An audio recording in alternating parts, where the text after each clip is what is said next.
This is our first morning of about a 10-day effort ahead. This is the Overwintering Juvenile Coho relocation work that's required before the reservoirs are drawn down and the sediment starts washing down river. Working with the Karuk Tribe on this, they know the river so well and have been doing a lot of the work here. That's kind of the foundation of our effort. We have been preparing for this for about 4 years now. We have 15 sites that we've identified between Iron Gate Dam and Happy Camp. Cool. Any Chinook we'll throw in a bucket here. Steelhead, same. And then Coho will go in a separate bucket. So we got our first Coho. 5 seine pools. We've been here for about an hour. Maybe 17 Chinook, a lot of non-native fish, and 1 overwintering Coho.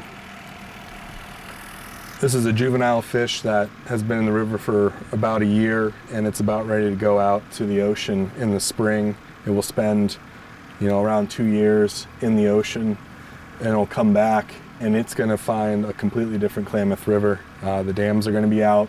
It's going to have the chance to go upstream of Iron Gate, something that fish haven't been able to do past Iron Gate for almost 60 years. Go past where Copco 1 is. Fish haven't been able to do that for over a century. And it's going to be the age class of Coho salmon that are going to have the first and most immediate benefit of a restored anadromous upper basin. Cool moment. Our purpose here really is to move as many of those juvenile fish out of the main stem river, which will be impacted by the sediment, and move them to tributary and off-channel ponds. So when the dam removal activities take place, they'll have the chance to be safe when the sediment's moving downriver. Coho salmon are a listed species, so their numbers are really low. So every fish matters, every fish counts.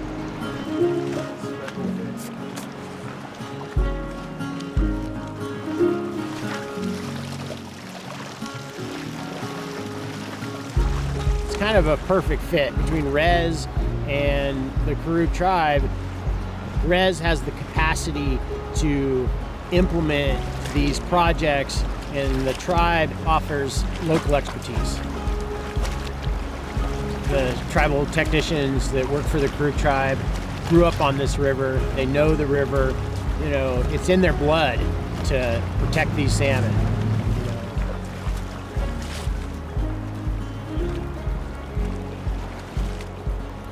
We'll go take the Coho to the overwintering pond that the Karuk Tribe and Mid-Klamath Watershed Council created here this last year. So that's where we're heading.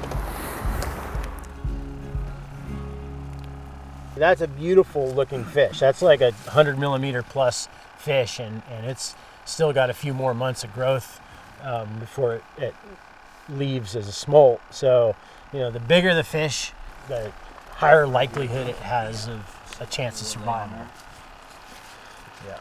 We're gonna measure it, we're gonna weigh it, and then we're gonna put a tag in it, record that number, and then we're gonna release it in this newly constructed off-channel pond. And then when it comes back as an adult, there's gonna be pit tag antennas at different locations. So if it happens to swim past Iron Gate and maybe up to Shovel Creek or somewhere, we're going to put some antennas that may get detected again.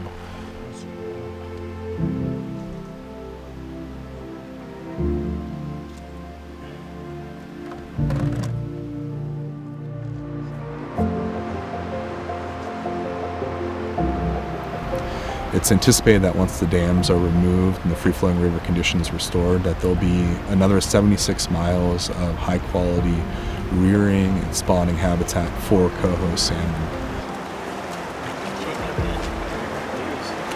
Smaller than I've heard of guys. Yeah. These things they're not light switches. It's not, you flip the switch and boom, it's recovered. And that's part of the reason we feel so fortunate to work with a lot of the members of the tribal community, because they have a long view of not only the health of the river, but where it's been and where it needs to go. Salmon are really good at adapting to change, and so I have a lot of optimism that these salmon are going to do well after dam removal. That there's going to be some short-term impacts to the river, especially water quality, but in the long term, we're going to have a healthier river system that's functional.